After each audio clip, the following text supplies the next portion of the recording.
ஓமந்தையில் இடம்பெற்ற இந்த துரதிருஷ்டவசமான சம்பவம் தொடர்பான காட்சிகளை தொடரும் நியூஸ் ஃபர்ஸ்ட் செய்திகளில் எதிர்பாருங்கள். வணக்கம் கௌதமி. வணக்கம் சிந்திரன். சக்தி டிவி குளோபல் ஊடாக இணைந்திருக்கும் சர்வதேச நேயர்கள் அனைவரையும் சந்திப்பதில் மகிழ்ச்சி. விரிவான செய்திகளுக்கு செல்லும் முன்னர் முதலில் தலைப்புச் செய்திகள். மீத்தோட்டமுள்ள அனர்த்தத்தில் உயிரிழந்தவர்களின் எண்ணிக்கை 30 அதிகரிப்பு. காணாமற் போனவர்களை தேடி மீட்புப் பணிகள் தொடர்கின்றன.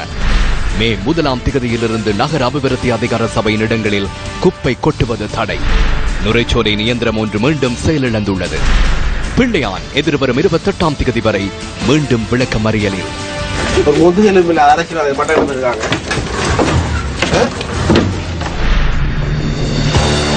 தொடர்வது விரிவான செய்திகள். ஜனாதிபதி மைத்ரிபால சிறிசேன இன்று நாகவிஹாரைக்கு சென்றிருந்தார். இன்று காலை நாகவிஹாரைக்கு சென்ற ஜனாதிபதி வழிபாடுகளில் ஈடுபட்டார். அதன் பின்னர் விஹாராதிபதியுடன் ஜனாதிபதி கலந்துரையாடினார். அதனைத் தொடர்ந்து விஹாரையின் அருங்காட்சியகத்தையும் ஜனாதிபதி பார்வையிட்டார். அதன் பின்னர் ஸ்ரீ நாகபூசணி அம்மன் கோவிலுக்கு சென்ற ஜனாதிபதி வழிபாடுகளிலும் ஈடுபட்டார்.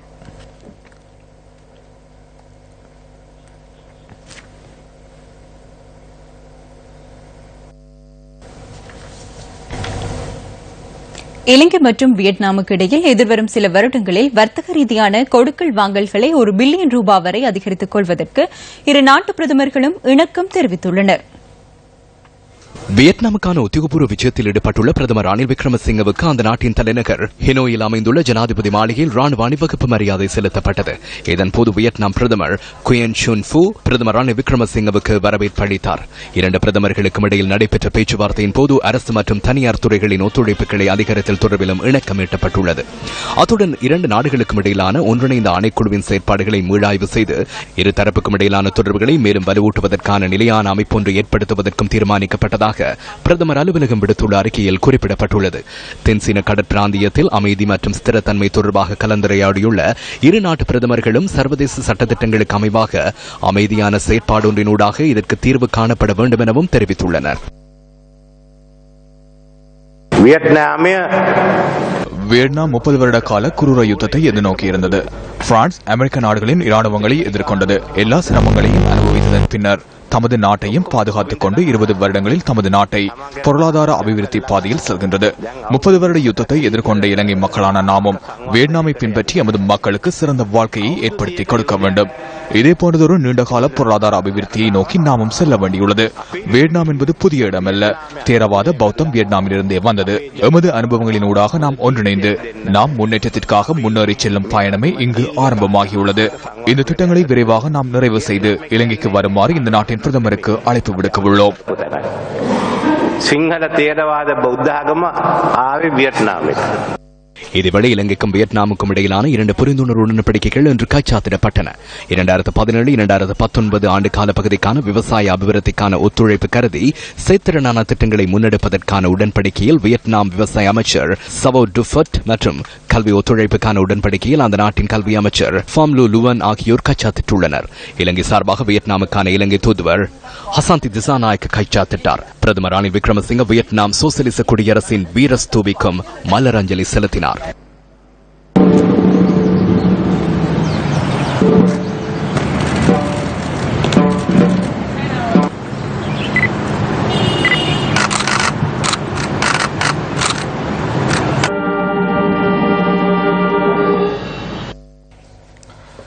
தமிழ் தேசிய கூட்டமைப்பின் உறுப்பினர்கள் இன்று பாதுகாப்பு அமைச்சின் செயலாளர் கருணாசேன ஹெட்டியாராச்சி மற்றும் முப்படைகளின் உயரதிகாரிகளையும் சந்தித்து கலந்துரையாடல்களில் ஈடுபட்டனர்.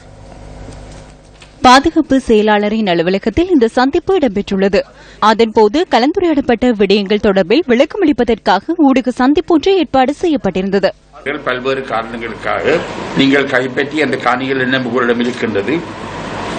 ஆனபடியால் இந்த காணிகள் மக்கள் வாழ்ந்து வந்த காணிகள், சில காணி மக்களுக்கு சொந்தமான காணி. அந்த மக்கள் அந்த காணியில வாழ்வதற்கு உரித்துடையவர்கள், உரிமையுடையவர்கள். அந்த உரிமையை மறுப்பது தவறு. அதற்கு பதிலளித்த ராணுவ தளபதி இதை முடிவெடுக்க வேண்டியது சிவில் அதிகாரம். ஜனாதிபதியின் பாதுகாப்பு செயலரும் பலோத்காரமாக நாங்கள் எந்த காணியையும் வைத்திருக்கவில்லை. எங்களுக்கு கட்டளையிடப்பட்டால் அந்த காணியை நாங்கள் விட தயாரில்லை சொன்னார். கெப்பாப்புடவு சம்பந்தமாக ஒரு குறிப்பிட்ட காணியை ராணுவம் ஏறத்தாழ உடனடியாக கையளிப்பதற்கு தற்பொழுது தயாராக இருப்பதாக தெரிகின்றது. ராணுவம் அந்த காணியிலிருந்து விலகுவதற்கு தயார். ஆனால் தங்களுக்கு அந்த காணியில் ஒரு சிறு பகுதி காணி தேவைப்படலாம். ஏனைய பகுதியை நாங்கள் விடுவதற்கு கையளிப்பதற்கு தயார். வரியாமத்தை பொறுத்தவரையில் எங்களுடைய நிலைப்பாடு தெல்லிப்பளை உதவி அரசாங்க அதிபர் பிரிவுக்குள், பிரதேச சபை பிரிவுக்குள் ஏறத்தாழ 4500 ஏக்கர் காணி இன்னமும் அரசாங்கத்தில் இடம் இருக்கின்றது. அதை தவிர இன்னும் ஒரு 750 ஏக்கர் காணி யாழ்ப்பாணத்து மாவட்டத்தில் ஏனைய பகுதிகளில் இருக்கின்றன. திரு மாவை சேனாதராஜ் அவர்கள் தலைமையில் திரு சுமந்திரன் மற்ற பாராளுமன்ற உறுப்பினர் உட்பட ராணுவ அதிகாரிகளுக்கும் அரசாங்க அதிபருக்கும் இடையில் ஒரு கூட்டம் நடைபெற்று காணியை பார்வையிட்டு எந்தெந்த காணியில் விடுபடலாம் என்பதை பற்றி ஒரு முடிவு இந்த மாதம் 20ஆம் தேதி காலமை விடுபட வேண்டி இருக்கின்றது. நீத்தோட்டம் உள்ள அனர்த்தத்தில் உயிரிழந்தவர்களின் எண்ணிக்கை 30 அதிகரித்துள்ளது. இதன்போது மேலும் 11 பேர் காணாமல் போயுள்ளதாக போலீசார் தெரிவிக்கின்றனர். மேலும் 30 பேர் இதில் காணாமல் போயிருக்கலாம் என இடர் முகாமைத்துவ மத்திய நிலையம் தெரிவிக்கின்றது.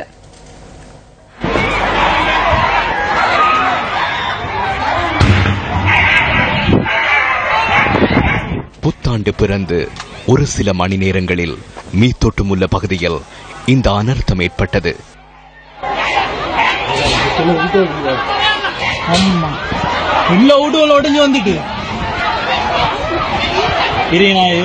அனர்த்தம் இடம்பெற்று 4 நாட்கள் கடந்துள்ள போதிலும் 1000க்கும் அதிகமானவர்கள் தொடர்ந்தும் மீட்பு பணிகளில் ஈடுபட்டுள்ளனர்.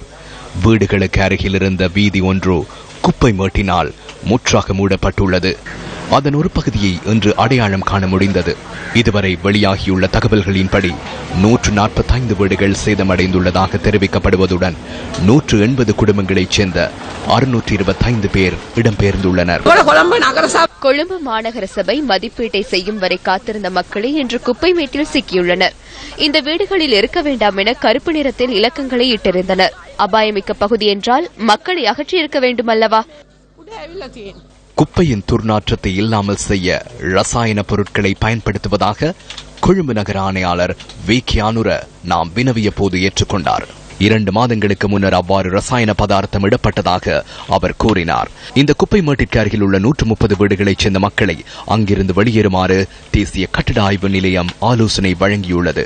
குப்பை மேட்டை அண்மித்த பகுதி அபாய வலயமாக பிரகடனப்படுத்தப்பட்டுள்ளதாக ஆய்வு நிலையத்தின் மண் சரிவு தொடர்பிலான தலைமை அதிகாரி RMS பண்டார தெரிவித்தார். இதேவேளை சம்பவத்தில் உயிரிழந்த 11 பேரின் இறுதிக்கிரியைகள் இன்று இடம்பெற்றன. பொலித்தீனால் மூடி பிரேத பெட்டிகளை சீல் வைத்துள்ளனர். இந்த சடலங்களையும் பதனிடவில்லை. இது ஒரு அநீதியாகும்.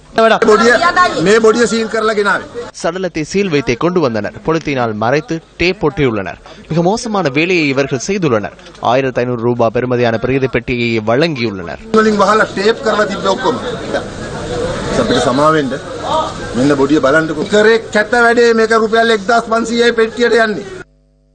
உயிரிழந்த 9 பேரின் இறுதிக்கிரியைகள் கொலனாவு பொது மயானத்தில் இடம்பெற்றது. குப்பை மேட்டிற்கு எதிரான மக்கள் அமைப்பின் ஏற்பாட்டாளர் என் கீர்த்தி ரத்னவின் மனைவி, மருமகன் மற்றும் பேரப்பிள்ளை ஆகியோரும் இதன்போது உயிரிழந்தனர். ராஜகிரிய ஜனாதிபதி வித்தியாலயத்தில் 10ஆம் தரத்தில் கல்வி பயின்ற அகமது சாஜித் உள்ளிட்ட 3 ஜனாசா மாளிகவத்த மையவாடியில் இன்று நல்லடக்கம் செய்யப்பட்டது. ஒரே குடும்பத்தைச் சேர்ந்த 2 இதில் அடங்குவதாக எமது செய்தியாளர்கள் தெரிவித்தனர்.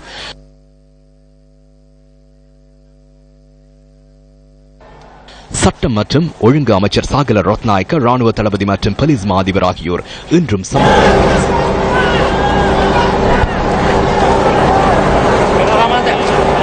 තව සොයන අතුරුදහන් වෙච්ච පුද්ගලයන් සංඛ්‍යාව 6ක්. மேலும் 3 காணாமல் போயுள்ளதாக கிராம சேவையாளர் உத்தியோகத்தர் கூறுகின்றார். அது 90% சரியாக இருக்கலாம். ஆகக்கூடியது இன்னும் 10 பேர் வரை இருக்கலாம். அந்த 6 அல்லது 10 சடலங்களை மீட்பதற்கான முயற்சிகளை மேற்கொள்கிறோம். தொடர்ந்தும் பாதிப்புகள் ஏற்பட முடியும் என்பதால் மக்களை பாதுகாப்பான இடங்களுக்கு கொண்டு செல்கிறோம். நெல் சந்தைப்படுத்தல் சபையின் கட்டடத்துக்கு ஒரு பிரிவினரை அனுப்பியுள்ளோம். ஜப்பானின் தொழில்நுட்ப குழு இந்த வாரம் இங்கு வந்தடைவார்கள் என்று எதிர்பார்க்கிறோம். அத்துடன் இங்குள்ள அபாய நிலைமைகளை கருத்தில் கொண்டு தொழில்நுட்ப உதவியை பெற்றுக் கொள்வோம். சிலர் உணர்ச்சி வசப்பட்டுள்ளனர். அதற்கு நாம் இடமளிக்க வேண்டும். ආවේග තියෙනවා මේ වෙලාවේ. ඉතින් ඒ ආවේග වලට අපි ඉඩ දෙන්න ඕනේ. இதேவேளை அபாயத்தை எதிர்கொண்டுள்ள மீத்தோட்டமுள்ள 101ஆம் தோட்டத்தைச் சேர்ந்த தமது வீடுகளில் இருந்து வெளியேறுவதற்கு இணக்கம் தெரிவிக்கும் ஆவணத்தினை மேல் மாகாண சபை உறுப்பினர் சுசில் கிந்தல் பிட்டிய இன்று கொழும்பு மாவட்ட செயலாளரிடம் கையளித்தார். அரசியல் தேவைகளுக்காகவும் வியாபார நோக்கங்களுக்காகவும் இது மறைக்கப்பட்டது. இதனை தீர்ப்பதற்கு ஆட்சியாளர்களுக்கு தேவை இருக்கவில்லை. இதனை அறிந்து கொண்டு தீர்வு பெற்றுக் கொடுத்திருந்தால் இன்றைய நிலைமை ஏற்பட்டிருக்காது. ஆகவே மீண்டும் கொரோனாவைக்கு குப்பை கொண்டு வர இடமளியோம். இதற்கு எந்த ஒரு மன்னிப்பும் இல்லை. இதனுடன் சம்பந்தப்பட்ட எல்லா அரசியல்வாதிகளும் பதவி விலக வேண்டும். හරිනම් මං කියන්නේ මේවට සම්බන්ධ සියලු දේශපාලනඥයෝ තමන්ගේ තනතුරු වලින් තමන්ගේ දූර වලින් ඉවත් වෙන්න ඕනේ. ඒගොල්ලන්ට ලැජ්ජාවක් තියෙනවා නේ. மீத்தொட்டுமுள்ள குப்பைமேடு சரிவினால் பாதிக்கப்பட்டவர்களுக்கு இழப்பீடுகளை வழங்குவதற்கு அரசாங்கம் தீர்மானித்துள்ளது. இந்த அனர்த்தத்தினால் ஏற்பட்ட உயிரிழப்புகளுக்காக தலா 1 லட்சம் ரூபாவும் உடைமைகள் சேதத்திற்காக அதிகபட்சமாக 25 லட்சம் ரூபாவும் இழப்பீடுகளை வழங்குவதற்கு நடவடிக்கை எடுக்கப்பட்டுள்ளதாக நிதியமைச்சு விடுத்துள்ள அறிக்கையில் தெரிவிக்கப்பட்டுள்ளது. அனர்த்தத்தின் பின்னர் ஜனாதிபதி மைத்ரிபால சிறிசேன தலைமையில் நேற்று நடைபெற்ற கலந்துரையாடலில் மேற்கொள்ளப்பட்ட தீர்மானத்தின் பிரகாரம் தேவையான அனைத்து நடவடிக்கைகளும் முன்னெடுக்கப்பட்டுள்ளதாக நிதியமைச்சின் அறிக்கையில் குறிப்பிடப்பட்டுள்ளது. முழுமையாக சேதமடைந்த வீடுகளுக்காக வீட்டு உரிமையாளர்களின் வெறுப்பின் பேரில் கொழும்பு நகரில் நிர்மாணிக்கப்பட்டுள்ள தொடர்மாடி குடியிருப்பில் வீடுகளை வழங்க முடியும் என மாநகர மற்றும் மேல் மாகாண அபிவிருத்தி அமைச்சர் ஜனாதிபதியின் கவனத்திற்கு கொண்டு வந்துள்ளதாகவும் நிதி அமைச்சு விடுத்துள்ள அறிக்கையில் மேலும் கூறப்பட்டுள்ளது. எதிர்வரும் மே மாதம் 1ஆம் தேதி தொடக்கம் நகர அபிவிருத்தி அதிகார சபைக்கு சொந்தமான அரச காணிகளில் குப்பைகளை கொட்டுவதற்கான தடையை விதிப்பதற்கு தீர்மானிக்கப்பட்டுள்ளது. நகர சபை, பிரதேச சபை அல்லது அரசு நிறுவனங்களில் கழிவு அகற்றுவதற்கு தேவையான காணியை அவர்களுடைய நிறுவன ஒதுக்கீட்டில் செலவுகளை கவனித்துக் கொள்ள வேண்டும் என நகர அபிவிருத்தி அதிகார சபை குறிப்பிட்டுள்ளது. மீத்தொட்டுமுள்ள குப்பை மேட்டில் குப்பைகளை இடுவதை இடைநிறுத்தி மாற்று இடங்களுக்கு அவற்றை இடுமாறு கொழும்பு மாநகர சபைக்கு ஆலோசனை வழங்கப்பட்டுள்ளதாக மாநகர மற்றும் மேல் மாகாண அபிவிருத்தி அமைச்சு தெரிவித்துள்ளது.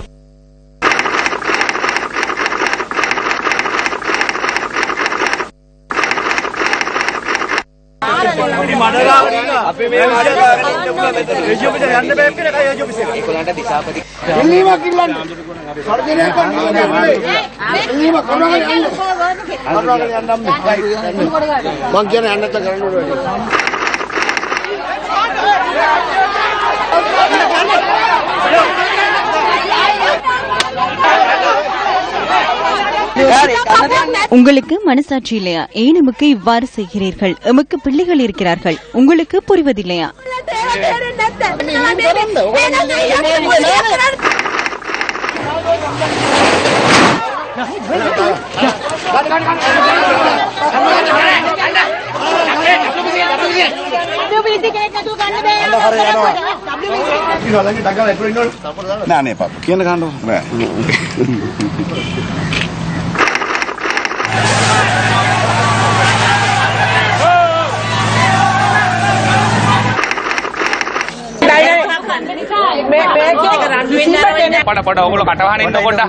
මීතොට මුල්ලට කුණු දාන එක තීරණය කළේ කවද්ද?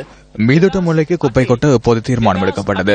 2008ஆம் ஆண்டு கோட்டாபாயவே இந்த தீர்மானத்தை எடுத்தார். கொழும்பு மாநகர சபை எல்லையில் சேகரிக்கப்பட்ட குப்பைகள் அதுவரையும் அங்கு கொட்டப்பட்டிருக்கவில்லை. கொரோனாவை நகர சபையில் சேகரிக்கப்படும் குறைந்த அளவிலான குப்பையை மீதொட்ட முல்லையில் கொட்டப்பட்டிருந்தது. குப்பை கொட்டுவதற்கு எதிராக மக்கள் போராடிய போது அதிகாரிகள் எவ்வாறு நடந்து கொண்டார்கள்? அனுர சேனநாயக்கவை ஈடுபடுத்தி அப்பாவி மக்களுக்கு துரத்தி தாக்கினர். கோட்டாபாய ராஜபக்சவின் திட்டங்களே அவ்வாறு நடைமுறைப்படுத்தப்பட்டன. அசம்பாவிதம் இடம்பெற்றதன் பின்னர் அதற்கு அனுதாபம் தெரிவிக்க மாத்திரமே இதனை பயன்படுத்திக் கொள்ள வேண்டாம். එම කරන්න එපා. මේ රටේ මිනිස්සු මැරිලා ඉපදුනේ නැහැ. කුණු අද බිස්නස් එකක් කියලා තියෙන මට පේන විදිහට නගර குப்பை என்று வியாபாரமாக மாறியுள்ளது. நகர சபையும் இதனை வியாபாரமாகவே செய்கின்றது. அதனை எனக்கு அச்சமின்றி கூற முடியும்.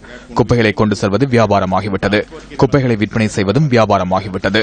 போக்குவரத்து வண்டிகளில் அதனை எடுத்து செல்வதும் வியாபாரமாகிவிட்டது. குப்பை அதிகரிப்பதை நகர சபை விரும்புகின்றது. இதனை இல்லை என்று முடியுமானால் நிரூபியுங்கள். அவ்வாறு நிரூபித்தால் நான் ஏற்றுக்கொள்கின்றேன். இந்த குப்பைமேடு கடந்த காலங்களில் அரசியல்வாதிகளுக்கு பெரும் தலைப்பாக மாறியது. 600 மில்லியன் ரூபாய் விலை மனுவை கொழும்பு மாநகர சபை 800 மில்லியன் ரூபாவிற்கு வழங்கிவிட்டு எஞ்சிய 200 மில்லியன் ரூபாவை அரசியல்வாதிகள் பகிர்ந்து கொண்டனர். கொரோனாவை நகர சபை தலைவர், உபதலைவர் மற்றும் எதிர்க்கட்சியில் இருந்த அனைவரும் தமது லாரிகளை பயன்படுத்தி குப்பைகளை அள்ளி தமது வருமான மார்க்கத்தை அதிகரித்துக் கொண்டனர்.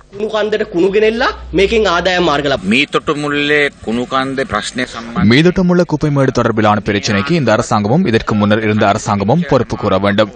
அதிகாரிகள் கவனமில்லாமல் இருந்தமையால் அதிக அளவிலான மக்கள் இன்று அனர்த்தத்தை எதிர்நோக்கியுள்ளனர்.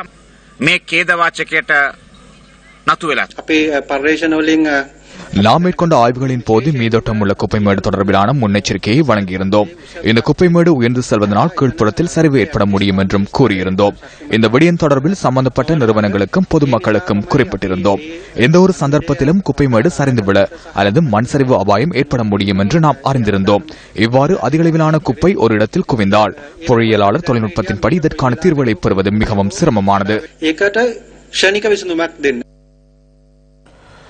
மீதோட்டம் உள்ள குப்பைமேடு சரிந்து வீழ்ந்ததில் உயிரிழந்தவர்களுக்கு நுவரெலியா டயகம தோட்ட மக்கள் இன்று அஞ்சலி செலுத்தினர். ஏற்றி மக்கள் அஞ்சலி செலுத்தியதுடன் அவர்கள் தமது அனுதாபத்தையும் தெரிவித்தனர்.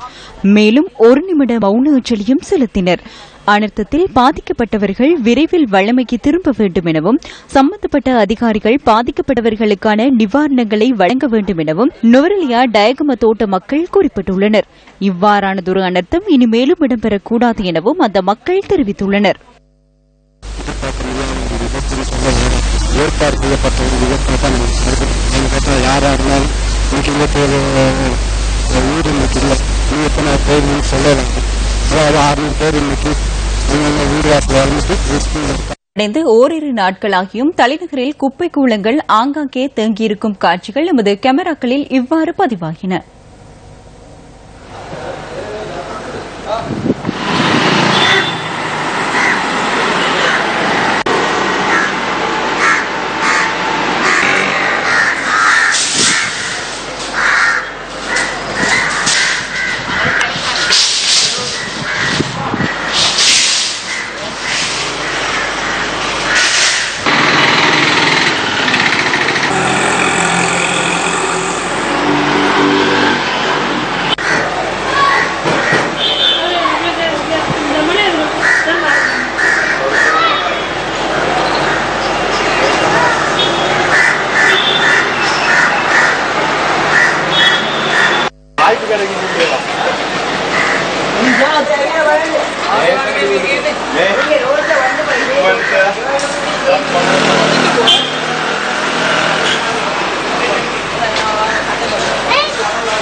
இதேவேளை பண்டரவள மாநகர சபையின் ஆணையாளரை நீக்குவதற்கு எடுக்கப்பட்டுள்ள தீர்மானத்திற்கு எதிர்ப்பு தெரிவித்து நகர சபையின் ஊழியர்கள் இன்று எதிர்ப்பு ஆர்ப்பாட்டம் ஒன்றை மேற்கொண்டனர். எதிர்ப்பு நடவடிக்கைகள் காரணமாக நேற்று மாலை முதல் பண்டரவள நகரத்தில் குப்பைகள் தேங்கியிருப்பதாக எமது பிராந்திய செய்தியாளர் தெரிவித்தார். ஆர்ப்பாட்டம் இடம்பெற்ற இடத்துக்கு பாராளுமன்ற உறுப்பினர் சமிந்த விஜயசிறியும் சென்றிருந்தார். தொடர்ந்து இடம்பெற்று வரும் பதவி மாற்றங்கள் நகர சபையின் நிர்வாகத்தில் சிக்கலை ஏற்படுத்தியுள்ளதாக ஆர்ப்பாட்டக்காரர்கள் தெரிவித்தனர். சம்பவ இடத்திற்கு வருகை தந்த பாராளுமன்ற உறுப்பினர் சமிந்த விஜயசிறி ஆளுநருடன் தொடர்பு கொண்டு இது குறித்து வினவினார். அதன்போது இதற்கு தீர்வு பெற்றுத் தருவதாக வாக்குறுதி அளிக்கப்பட்டதை அடுத்து ஆர்ப்பாட்டம் நிறைவுக்கு வந்தது. இதனை அடுத்து நகரில் குப்பைகளை சேர்க்கும் பணிகள் மீள ஆரம்பிக்கப்பட்டன. முன்னாள் பாராளுமன்ற உறுப்பினர் ஜோசப் பரராஜசிங்கத்தின் கொலை தொடர்பில் விளக்கமறியலில் வைக்கப்பட்டுள்ள கிழக்கு மாகாண முன்னாள் முதலமைச்சர் பிள்ளையான் என அறியப்படும் சிவனேசதுரை சந்திரகாந்தனுக்கு இரவில் வெந்நீர் வழங்குமாறு நீதிமன்றம் உத்தரவிட்டுள்ளது. தமது பாவனைக்கு வெந்நீர் அவசியம் என நீதவானிடம் பிள்ளையான் கோரிக்கை விடுத்ததை அடுத்து மட்டக்களப்பு மாவட்ட மேலதிக நீதவான் MIM ரிஸ்வி இன்று இந்த உத்தரவை பிறப்பித்துள்ளார். அதற்கமைய சிறைச்சாலைகள் அதிகாரிகளின் முன்னிலையில் வெந்நீரை வழங்குமாறும் நீதவான் உத்தரவிட்டுள்ளார். முன்னாள் பாராளுமன்ற உறுப்பினர் ஜோசப் பரராஜசிங்கத்தின் கொலை தொடர்பான வழக்கு விசாரணை மட்டக்களப்பு நீதவான் நீதிமன்றத்தில் இன்று மீண்டும் விசாரணைக்கு எடுத்துக் கொள்ளப்பட்டது. இதன்போது பிள்ளையான் உள்ளிட்ட சந்தேக நபர்கள் 4 பேரையும் எதிர்வரும் 28ஆம் தேதி வரை விளக்கமறியலில் வைக்குமாறு நீதவான் உத்தரவிட்டுள்ளார்.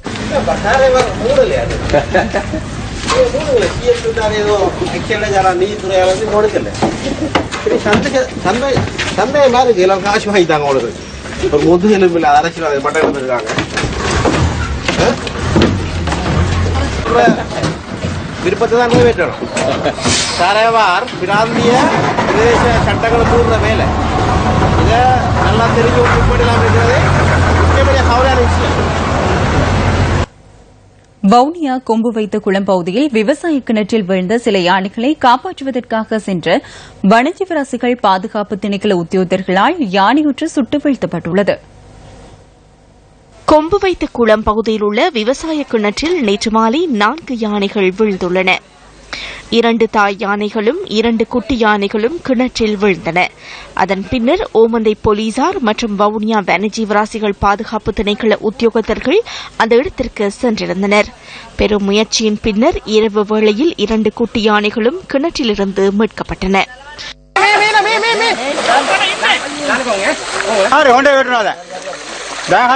எனினும் 2 தாய் யானைகளையும் மீட்க முடியாமல் வனஜீவராசிகள் பாதுகாப்பு திணைக்களத்தினர் இரவு திரும்பிச் சென்றனர்.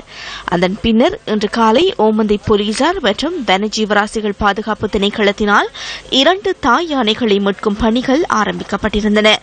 யானையை மீட்கும் நடவடிக்கை தொடர்ந்தும் தோல்வியுற்றதால் வனஜீவராசிகள் பாதுகாப்பு திணைக்கள உத்தியோகத்தர்களால் யானை ஒன்று சுட்டு வீழ்த்தப்பட்டது.